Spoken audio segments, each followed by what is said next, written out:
नहीं गत 26 वर्ष भितर ओडिशा राजनीति रे गोटे प्रकार स्थिरता रही ए दृष्टि जे नवीन गत 26 वर्ष धरी ओडिशा को शासन कर माने ओडिशा रे कौन सी राजनैतिक अघटन घटनी बा अदल बदल होनी एवं ओडिशा रे जनसाधारण आर्थिक अवस्थार बहुत परिवर्तन होती आगे ओडिशा रे बिजु जुग थिला एवं बिजु बाबूंकर सुजोग्य संतान भाव में नवीन बाबू शासन क्षमता को आसला परे से बिजु बाबूंकर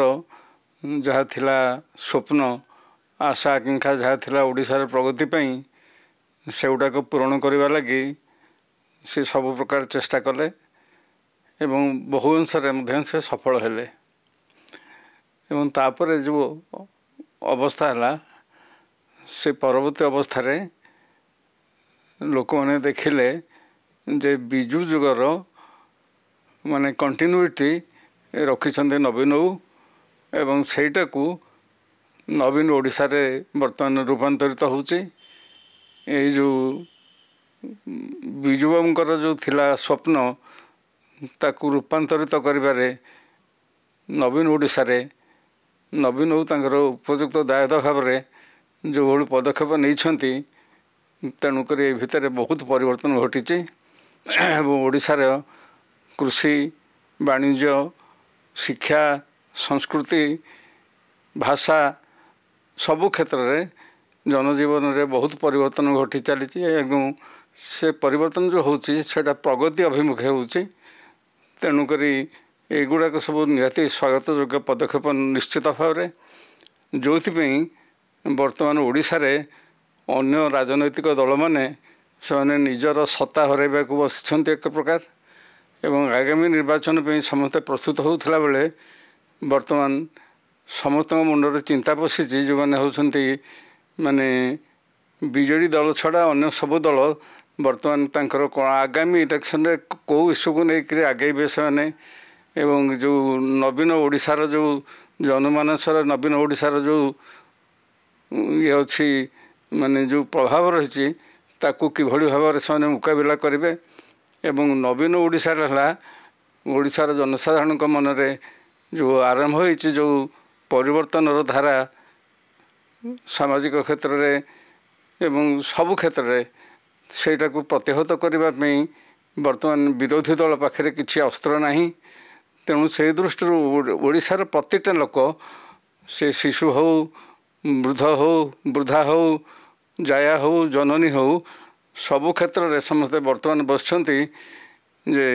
समस्त जो परिवर्तन धाराटा को अनुभव करुछन्ति से दृष्टि ओडिशा रे जो बिजु बाबूंकर जुगर अवसान हेजी बोली कहे ठीक हेनी कारण बिजु बाबू जो प्रगतिर जुगटा आरंभ करथिले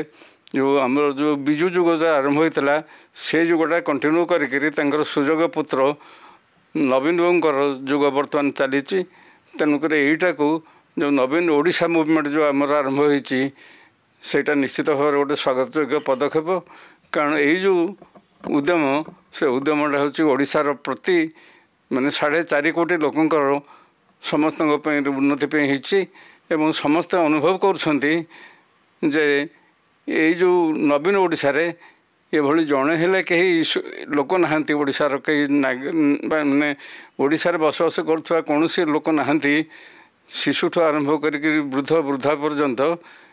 छात्र छात्री सबु सबु सबु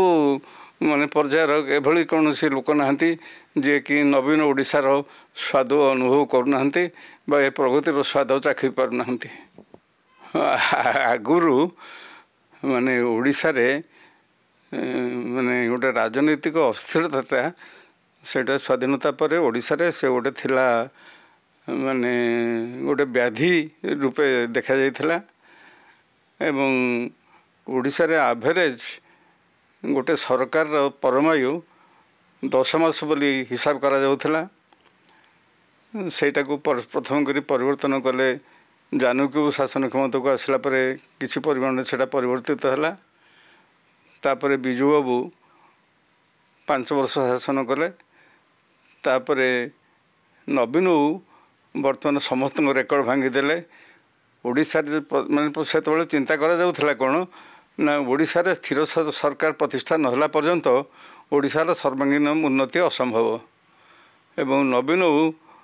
ଓଡ଼ିଶାକୁ କେବଳ ସ୍ଥିର ସରକାର ଦେଲେନି, ସେ ଓଡ଼ିଶାର ସବୁ ପ୍ରକାର ମାନେ ପ୍ରଗତି ପାଇଁ ଉନ୍ନତି ପାଇଁ ସେ ସବୁ ପ୍ରକାର ପଦକ୍ଷେପ ନେଇଛନ୍ତି। ତେଣୁକରି ଏଇ ଯେଉଁ ନବୀନଙ୍କର ଯେଉଁ ସରକାର ସ୍ଥାୟିତ୍ୱ ସେ ଓଡ଼ିଶାକୁ ସବୁ ଦୃଷ୍ଟିରୁ ସମୃଦ୍ଧ କରିଛି। ଏବଂ ବର୍ତ୍ତମାନ ଓଡ଼ିଶାରେ ବିଦେଶୀ ପୁଞ୍ଜି ବିନିଯୋଗଠୁ ଆରମ୍ଭ କରି ଓଡ଼ିଶାର ଶିଳ୍ପର ପ୍ରସାର, କ୍ଷୁଦ୍ର ଶିଳ୍ପର ପ୍ରସାର, ଗ୍ରାମ କୁଟୀର ଶିଳ୍ପର ପ୍ରସାର ଏବଂ ଏଇଗୁଡ଼ାକ ଓଡ଼ିଶା ବର୍ତ୍ତମାନ ଗୋଟେ ଇଭେଣ୍ଟଫୁଲ୍ ଷ୍ଟେଟ୍ ଭାବରେ ସମଗ୍ର ଦେଶରେ ପରିଚିତ। କେବଳ ସମଗ୍ର ଦେଶ ନୁହଁ, ଆନ୍ତର୍ଜାତୀୟ କ୍ଷେତ୍ରରେ ମଧ୍ୟ ଓଡ଼ିଶା ପରିଚିତ ହେଲାଣି। ଏବଂ ଓଡ଼ିଶାରେ ମାନେ ବର୍ତ୍ତମାନ ବହୁତ ଜିନିଷ ତିଆରି ହେଲାଣି ଯେଉଁଗୁଡ଼ାକ ୱାର୍ଲଡ଼ କ୍ଲାସ୍ ବୋଲି କୁହାଯାଉଛି। ତେଣୁକରି ସେଇ ଦୃଷ୍ଟିରୁ ବର୍ତ୍ତମାନ ନବୀନଙ୍କ ସମୟରେ ଯେତେ ସବୁ ପ୍ରଗତି ହେଇ ଚାଲିଛି, ଯେଉଁ ପ୍ରଗତିର ସ୍ରୋତ ଆରମ୍ଭ ହୋଇଛି, ସେ ପ୍ରଗତିର ସ୍ରୋତ ସେମିତି ଚାଲୁ ରହିଛି ଏବଂ ଚାଲୁ ରହିବ ବୋଲି ମୁଁ ଆଶା କରୁଛି।